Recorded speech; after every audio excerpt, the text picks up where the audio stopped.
జై దుర్గాభవాని. గత ఎన్నికల టైంలో నారా లోకేష్ గారు గన్నవరం దగ్గర యువగళం పాదయాత్రలో హామీ ఇచ్చి ఉన్నారు. మీకు గవర్నమెంట్ రాగానే, కూటమి ప్రభుత్వం రాగానే తగు న్యాయం చేస్తామన్నారు. ఆ న్యాయం ప్రకారం 20 నుంచి 25 వేల రూపాయలు చేశారు.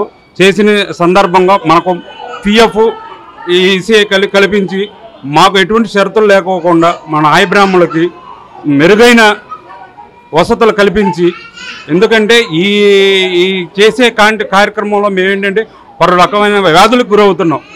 ఆ వ్యాధులకు కూడా గురవకుండా ఉండాలంటే ఇవి పిఎఫ్ ఏసే కల్పిస్తే మాకు ఇంకొక ఊరత కల్పిస్తున్నట్టు ప్రభుత్వం మాకు చర్య తీసుకున్నట్టు మేము భావిస్తున్నాం.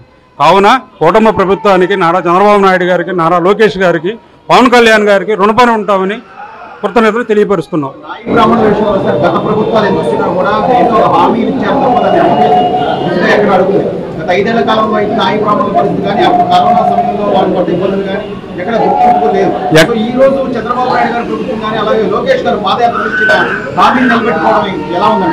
ఇది మేము స్వాగతిస్తున్నాం.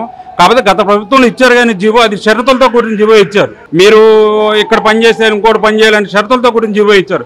ఆ జీవో కాకోకుండా ఇప్పుడు ఈ జీవోని షరతులు లేకోకుండా పిఎఫ్ ఏవే కల్పించి మాకు, మా నాయబ్రాహ్మణులకి, దేవాలయాల్లో పనిచేసే నాయబ్రాహ్మణులు 44 దేవాలయాల్లో పనిచేసే నాయబ్రాహ్మణులకి సరైన గుర్తింపు ఇచ్చి ఇంకా బెనిఫిట్ చేయాలని కోరుతున్నాం.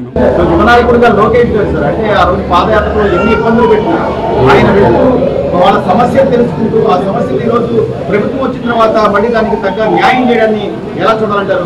అది గ్యారెంటీ చేస్తామని చెప్పారండి. ఆ రోజు చేశారు. యువగళ పాదయాత్రలో మేము కలిసాం, చేస్తారు. మా తరపున మేము కలిసినప్పుడు మాట ఇచ్చారు. మాట ఇచ్చినందుకు మాట ప్రకారం నిలబడ్డారు నారా లోకేష్ గారు. నారా లోకేష్ గారికి ప్రత్యేకంగా ధన్యవాదాలు తెలియపరుచుకుంటున్నాను. చాలా ఆనందపడుతున్నాం సార్. చాలా వాగ్దానాలు చేసినందుకు మా దేవస్థానం తరఫున మేము ఎంతో ఇదైనాం. ఇన్నేళ్ల కళ ఈరోజు నెరవేరింది. దానికి ఏ విధమైన షరతులు లేకుండా ఇస్తే మేము చాలా ఆనందపడతాం సార్. ఎందుకంటే మాకు కొన్ని సమస్యలు ఉన్నాయి. ఆ సమస్యలు మేము రిటర్న్ పూర్వకంగా రాసి ఇస్తాము. ఎందుకంటే హామీ లేని పథకాలు అయితే తీసుకుంటాం సార్. ఇచ్చినది మాకు ఆనందంగానే ఉంది. కానీ కొన్ని కండిషన్స్ పెడితే మాత్రం మేము తట్టుకోలేము సార్.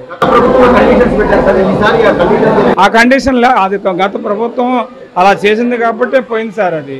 మరి ఇప్పుడు ఈ ప్రభుత్వం చేయాలి కదా. ఈ ప్రభుత్వం చేస్తేనే ఆశించి 25,000 రూపాయలు చేశారు. ఆనందంగానే ఉంది సార్.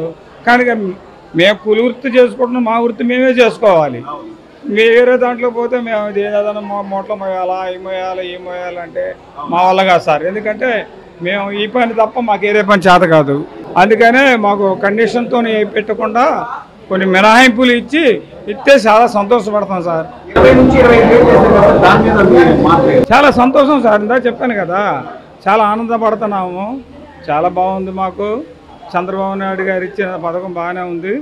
కానీ వీటిని గురించే దానికి కొంచెం మేము కొద్దిగా ఆవేదన వ్యక్తం చేస్తాను సార్. అది కూడా సరిచేస్తే మేము చక్కగా దాన్ని ఏకీపిస్తాము సార్. లోకేష్ గారు ప్రత్యేకంగా యువగళం పాదయాత్రకు వెళ్తున్నప్పుడు మీరందరూ కలిసి తమ సమస్యలు చెప్పుకున్నప్పుడు దాన్ని ఖచ్చితంగా ప్రభుత్వం వచ్చాక నెరవేరుస్తా ఉన్నారు. అందుకని ఆయన మాట నిలబెట్టుకున్నందుకే ధన్యవాదాలండి ఆయనకి. ఆయన మాట అంటే వెనక్కి తిప్పుకోవడం అనే మాట 2-3 సార్లు కలిసాం. ఇస్తానన్నారు. ఇచ్చిన అన్న ప్రకారమే ఇచ్చారు. ఆనందపడుతున్నాం సార్. నాయి బ్రాహ్మణులకి 20,000 నుంచి 25,000 రూపాయలు నారా చంద్రబాబు నాయుడు గవర్నమెంట్ ఏదైతే మేనిఫెస్టోలో ఎలక్షన్ మూడ్లో అనౌన్స్ చేశారో దాని ప్రకారం మాకు నాయి బ్రాహ్మణులకు న్యాయం చేశారు. అందువలన చంద్రబాబు నాయుడుకి, కూటమి ప్రభుత్వంకి నాయి బ్రాహ్మణులు ఎప్పుడు రుణపడి ఉంటాం.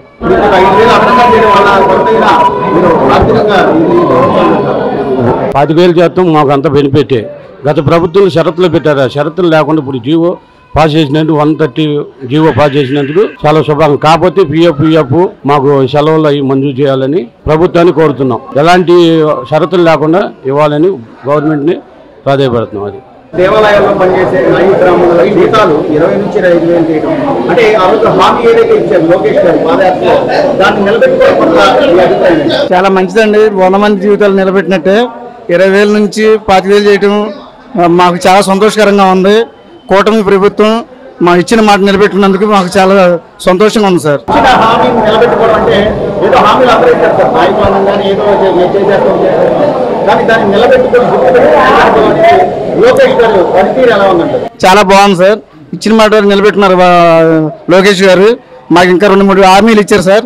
మళ్ళీ లోకేష్ బాబు గారిని కలిసి మా ప్రాబ్లమ్స్ చెప్పి ఆ ప్రాబ్లమ్స్ సాల్వ్ చేయించుకుంటాం సార్. గత ప్రభుత్వంలో అనేక ఆంక్షలు పెట్టి ఏదో మేము జీతాలు పెంచుతా ఉన్నారు తప్ప ఇప్పుడు ఈ ప్రభుత్వంలో ఆంక్షలు కానీ అట్లాంటివి ఏమీ లేకుండా మిమ్మల్ని మీరు ఇంప్లిమెంట్ చేయడం ఎలా ఉంది? మేము కోరుకున్నది కూడా అదే, ఏ ఆప్షన్ లేకోకుండా 25,000 రూపాయలు ఇవ్వాలని మేము కోరుకున్నాం. అదే జరిగింది sir. Please subscribe to Leo news for more videos.